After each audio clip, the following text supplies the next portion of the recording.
कृष्णा राधे राधे मेरे प्यारे भक्त जैनों। आज आप सुनेंगे शुक्रवार की बेभाव लक्ष्मी व्रत कथा। कथा के अनुसार एक समय की बात है। किसी शहर में कई लोग रहते थे। सभी अपने कामों में व्यस्त रहते थे। किसी को किसी से कोई मतलब नहीं था।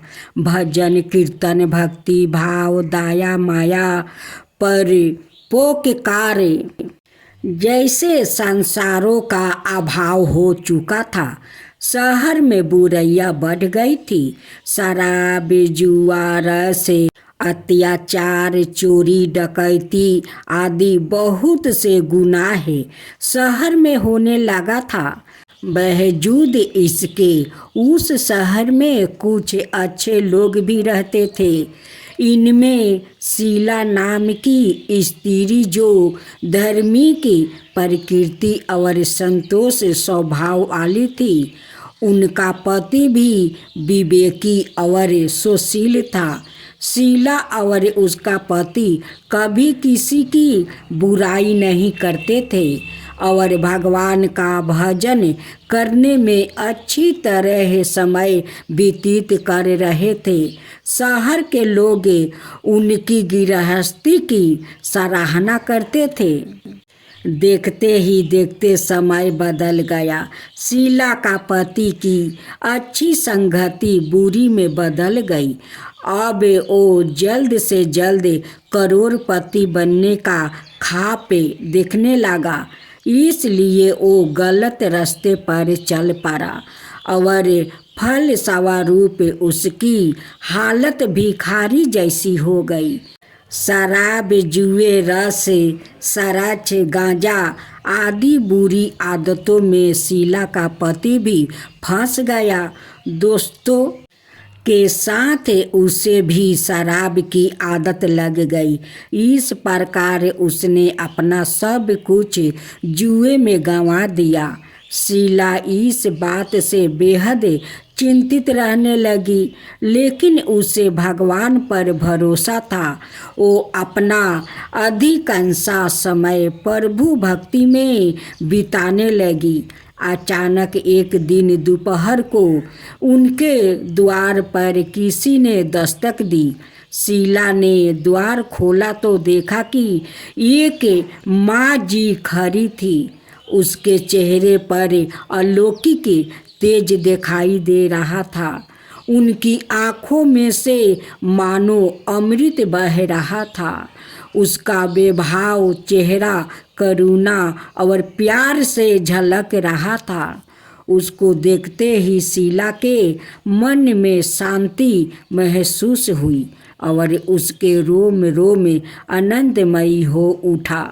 शीला उस माँ जी को आदर के साथ घर ले आई। घर में बैठने के लिए कुछ भी नहीं था। अतः शीला ने एक फटी हुई चादर पर उसको बैठाया।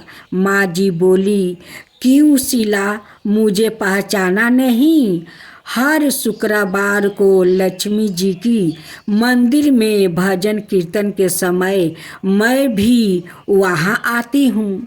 इसके बावजूद शीला कुछ समझ नहीं पा रही थी। फिर माँ जी बोली, तुम बहुत दिनों से मंदिर नहीं आई, इसलिए मैं तुम्हें देखने चली आई। माँ जी के प्रेम भरे शब्दों से शीला का हृदय पिघल गया।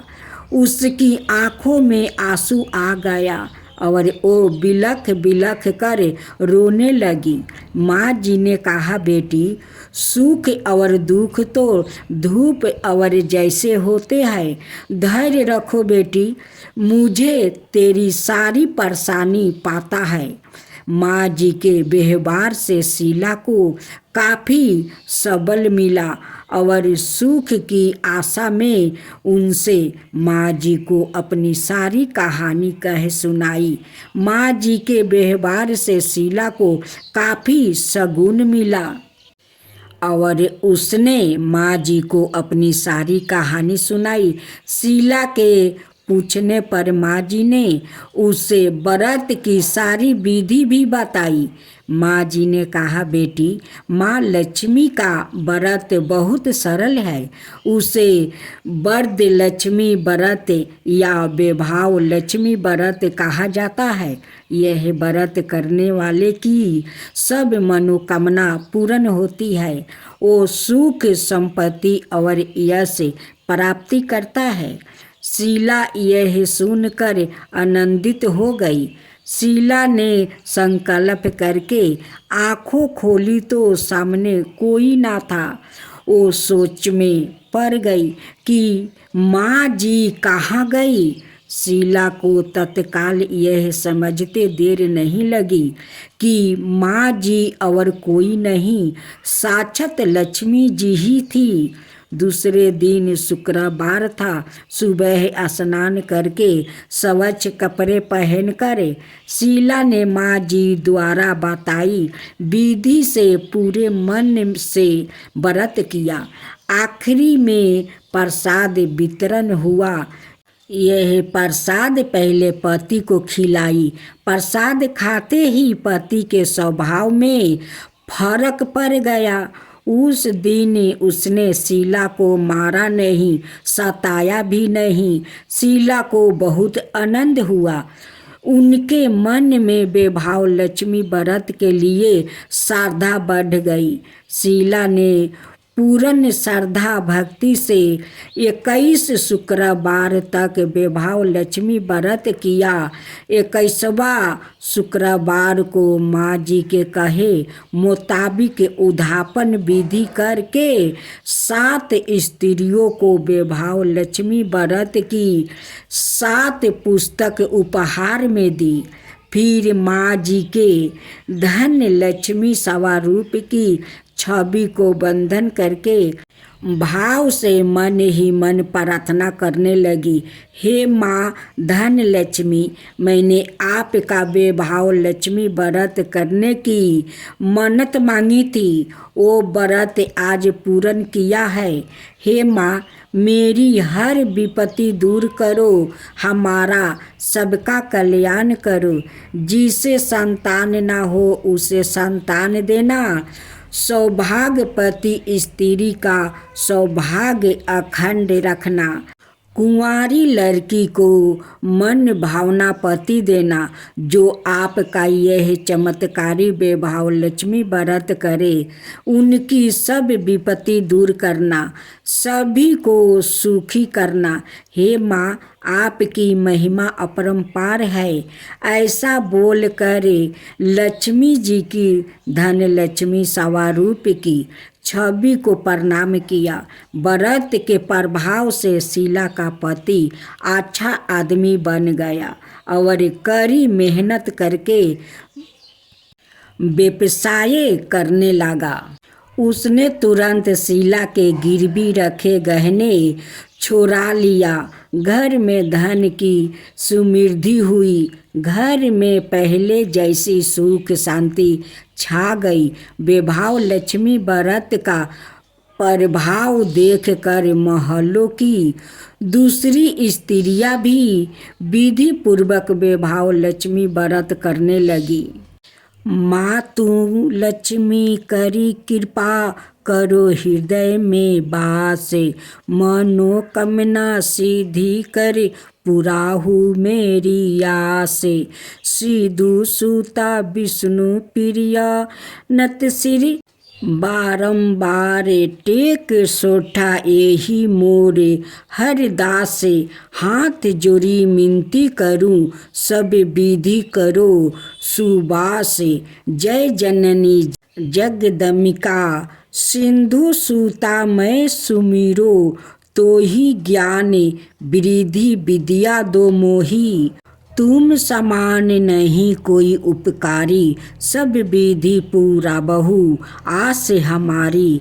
जय जय जगत जननी जगदम्बा, सबके तुम ही हो जगदम्बा तुम ही हो घट घट के बासी, मिनती यही हमारी खासी। जग जननी जय सिंधु कुमारी, दीनन की तुम हो हितकारी। बिनबो नीत तुम ही महारानी, कृपा करो जग जननी भवानी। के ही विधि स्तुति करो तिहारी, सुधि लीजो अपराध विसारी। कृपा दृष्टि चितबो मम ओरी, जगत जननी मिनती सुनो मोरी। ज्ञान बुद्धि जय सुख की दाता, संकट हरो हमारी माता। क्षीरी सिंधु जब विष्णु माथाओ, 14 रतन सिंधु में पायो। 14 रतन में तुम सुख राशि, सेवा कियो हमारी माता। अब आप सुनेंगे माँ तुलसी की कथा। पौराणिक कथाओं के आधार पर तुलसी कौन है और उन्हें पूजना क्यों जरूरी है, जानने के लिए इस कहानी को जानना होगा। माँ तुलसी का नाम बिंदा था। बिंदा का जन्म राक्षस कुल में हुआ था। राक्षस कुल में जन्म लेने के बावजूद भी बिंदा भगवान श्री विष्णु जी की परम भक्त थी और सदाए बड़े मन से उनकी पूजा अर्चना करती थी। बिंदा जब विवाह लायक हुई तो उनकी शादी राक्षस कुल के दानव राज जलंधर से कर दी गई। यह कहा जाता है कि जलंधर ने समुंदर से जन्म लिया था। विवाह के बाद बिंदा बड़ी ही पतिव्रता से अपने पति की सेवा किया करती थी।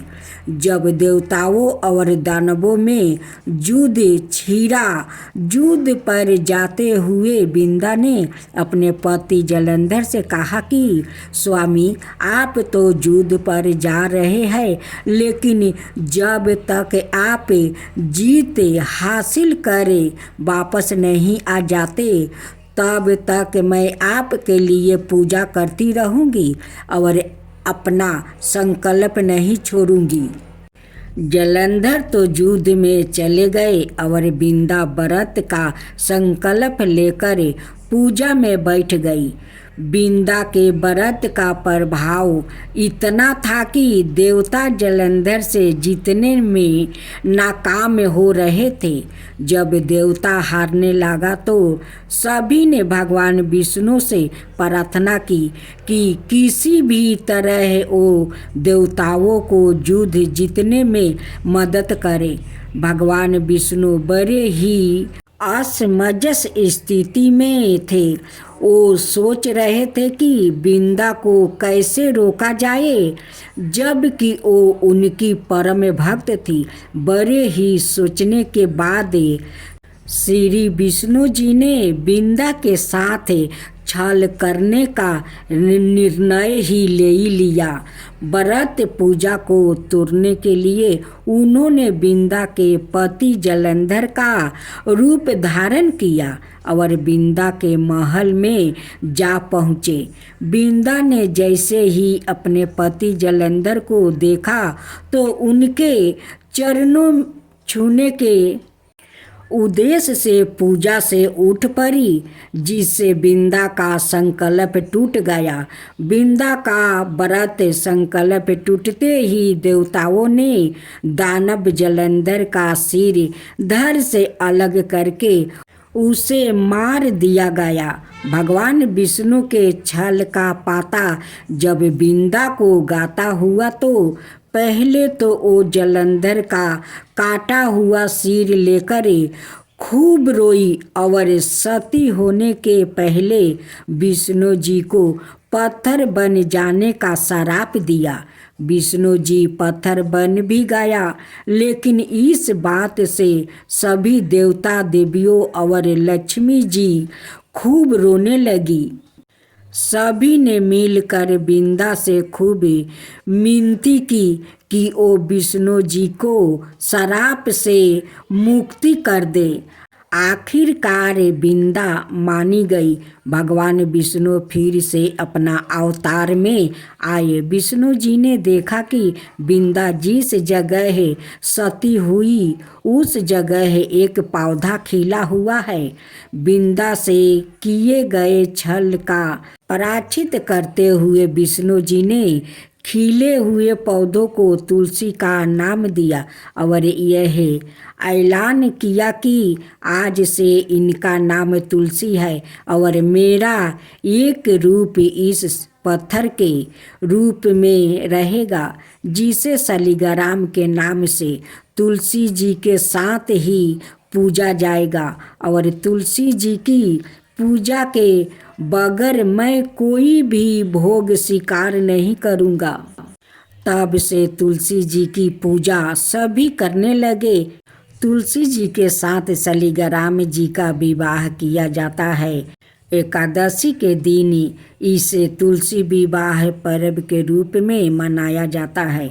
तुलसी बड़ी पवित्र और बड़े काम की चीज है। चरण मृत के साथ तुलसी को मिलाकर प्रसाद के रूप में ग्रहण किया जाता है। हिंदू धर्म में सभी अपने दरवाजे यह आंगन में तुलसी का पौधा लगाते हैं। शरीर के कई विरोगों के लिए भी यह फायदेमंद है। जो पवित्र है हमारे लिए समर्पित है उसे हम माँ कहते हैं, इसलिए उन्हें माँ तुलसी कहते हैं। अब सुने धरती माता की कहानी। धरती माता एक ब्राह्मणी थी। वो बहुत धार्मिक महिला थी। सभी ग्रामवासी उसका बहुत सम्मान करते थे। कोई भी उसकी शरण में आता वो सबकी मदद किया करती थी। मन ही मन भगवान का स्मरण किया करती थी। भगवान की सेवा पूजा और ज़रूरतमंदों की सेवा ही उसका परम धर्म था। एक दिन ब्राह्मणी मकर भगवान के घर गई। वहाँ जाकर बोली, मुझे वैकुंठ का रास्ता बता दो। स्वर्ग से एक दूत आया और बोला, ब्राह्मणी आपको क्या चाहिए? वो बोली, मुझे वैकुंठ का रास्ता बता दो। आगे आगे दूत और पीछे ब्राह्मणी मंदिर तक गई। ब्राह्मणी बहुत धार्मिक महिलाएं थी। उसने बहुत दान पुण्य कर रखा था। उसे विश्वास था कि उसके लिए वैकुंठ का रास्ता अवश्य खुल जाएगा। ब्राह्मणी ने वहाँ जाकर देखा।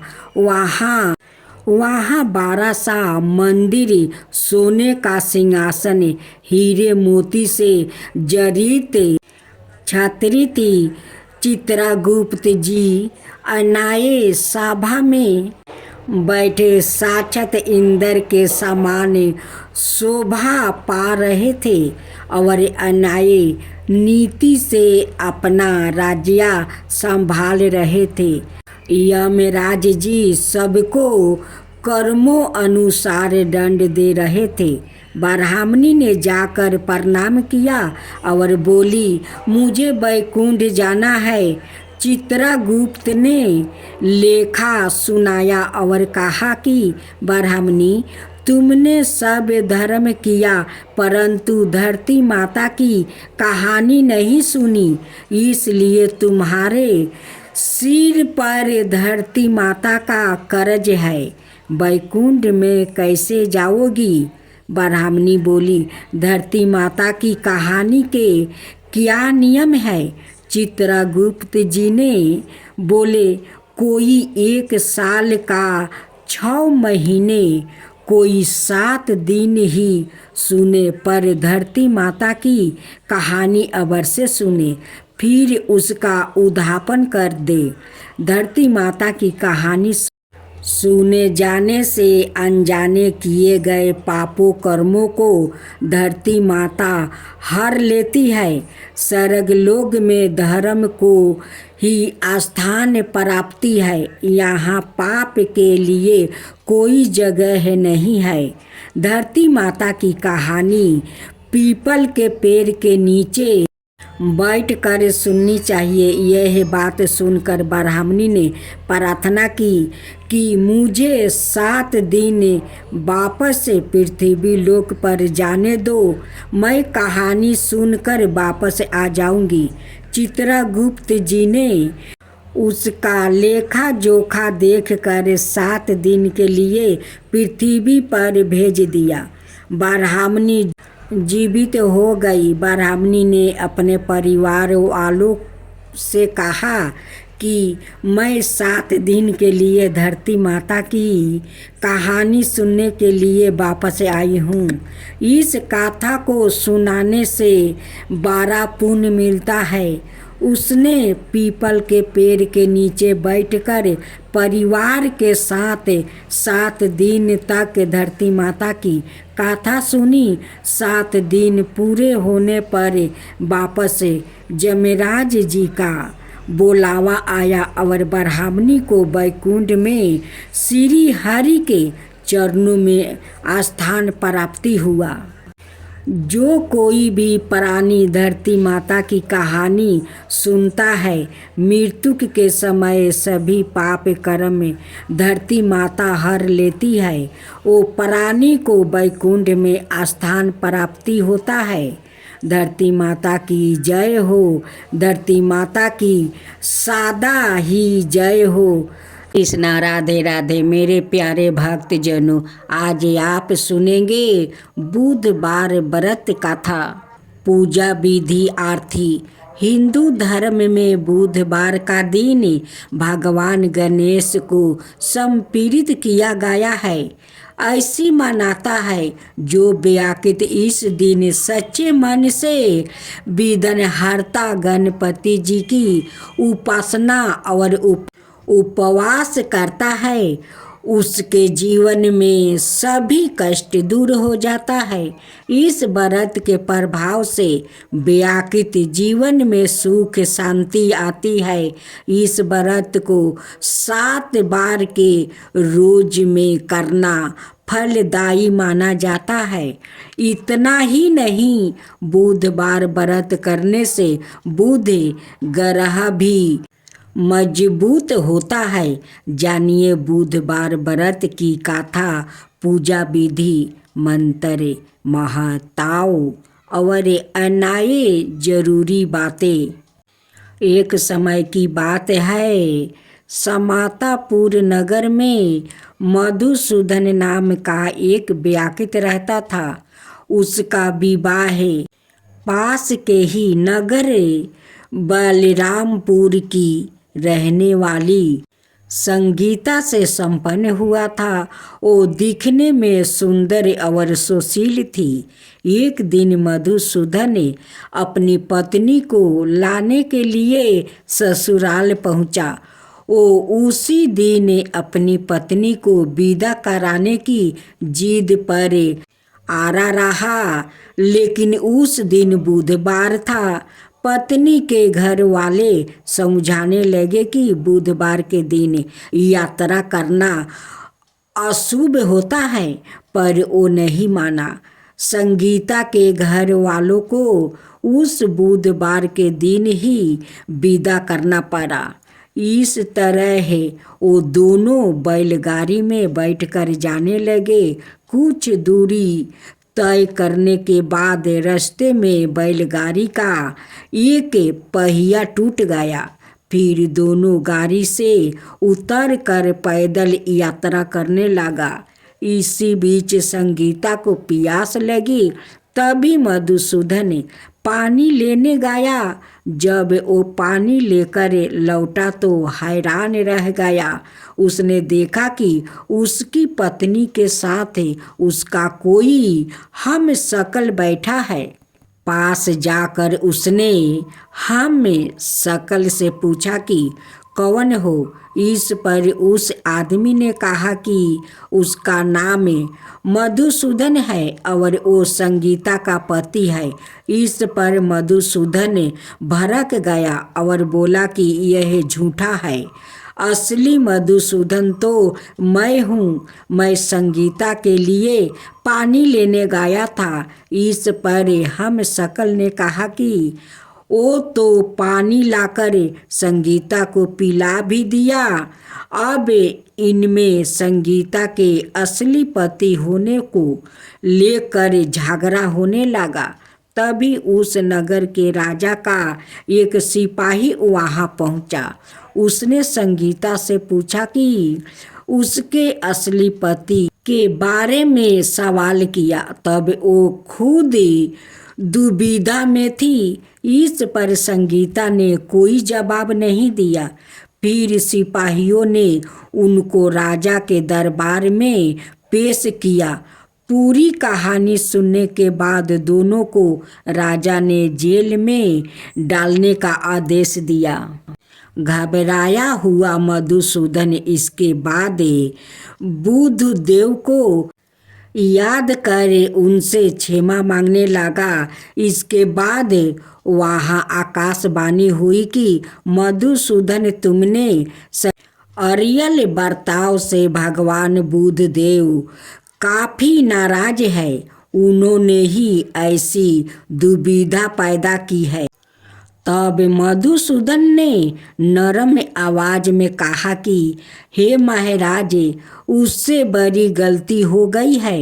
वो आज के बाद से कभी भी बुधवार को यात्रा नहीं करेगा और हमेशा बुधवार के दिन व्रत भी रखेगा। क्षमा मांगने पर बुद्धदेव का क्रोध शांत हो गया। भगवान ने फिर मधुसूदन को क्षमा कर दिया। राजा के दरबार में मौजूद उसका हम सकल भी गायब हो गया। बुद्धदेव की कृपा से राजा ने फिर मधुसूदन और संगीता को विदा कर दिया। राजमहल से जैसे ही वो आगे बढ़े तो रास्ते में बैलगाड़ी भी सही सलामत मिल गया। दोनों एक साथ खुशी खुशी अपने नगर लौट आए। इसके बाद से वो हर बुधवार का व्रत रखने लगा। उनका जीवन सरल और सुखमय हो गया। उनके काम काज में भी उन्नति होने लगी। बुधवार के दिन सुबह जल्दी उठकर सबसे पहले अपने घर की सफाई करे, फिर स्नान करके हरे रंग के कपड़े पहने। इसके बाद भगवान गणेश की पूजा करे। भगवान गणेश को धूप दीप कपूर चंदन और फूल अर्पित करे। भगवान गणेश को दूबा घास अवश्य चढ़ाए। भगवान गणेश के मंत्रों का जप करे। गणेश जी की आरती उतारे। बुधवार व्रत कथा पढ़ना बिल्कुल भी ना भूले। अंत में गणेश भगवान को लड्डुओं का भोग लगा। आप सुनेंगे धर्मराज जी की परम भक्त पोपाबाई की कथा। एक गांव में एक पोपाबाई रहती थी। जब वो 5 साल की थी तभी से वो नियम से धर्मराज जी की व्रत की कथा सुनती थी और व्रत करती थी। एक दिन उसने अपने भाई और भाभी से कहा कि मैं शादी नहीं करूँगी। अब मैं अपना समय भगवान की पूजा अर्चना में ही बिताना चाहती हूँ।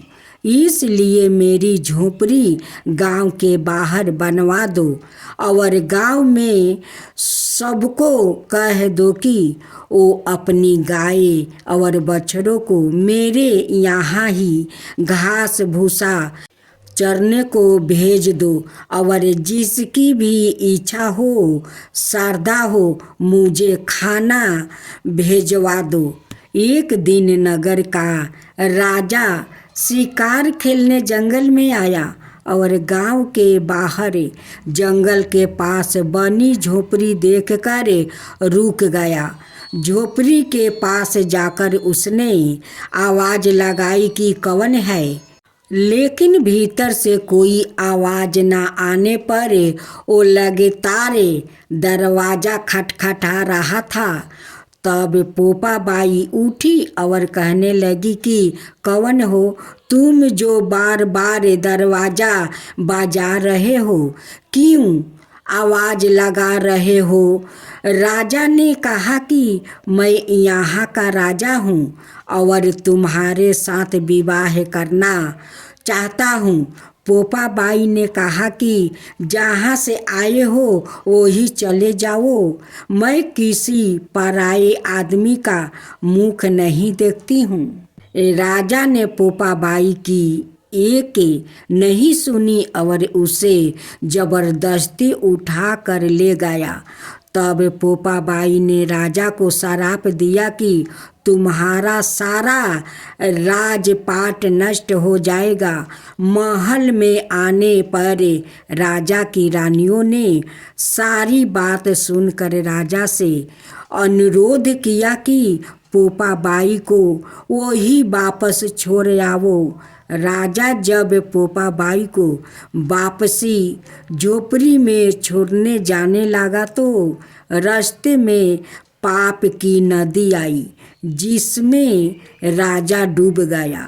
कुछ समय बाद पोपा बाई मृत्यु के बाद जमराज जी के यहाँ पहुँची और धर्मराज जी ने उन्हें स्वर्ग का राज दे दिया। एक बार एक सेठ उस सेठानी मृत्युक लोक से स्वर्ग लोक आए तो उसके द्वारे बंद देखकर वहाँ धर्मराज जी से द्वार खोलने का आग्रह करते हैं। धर्मराज जी कहते हैं इस द्वार पर पोपा बाई का राज है। इस पर सेठ सेठानी कहते हैं कि हम पोपा बाई को नहीं जानते हैं। धर्मराज जी उन्हें दोनों की बात सुनकर कहते हैं कि तुम दोनों 7 दिन तक मृत्यु लोक में रहो। 8 खोपरा से राई भर कर 5 खोपरे ऊपर राख कर कहानी सुनकर उद्यापन करना और कहना कि राज है पोपा बाई, लेखा लेगी राई राई का। सारे बोलो पोपा बाई की जय।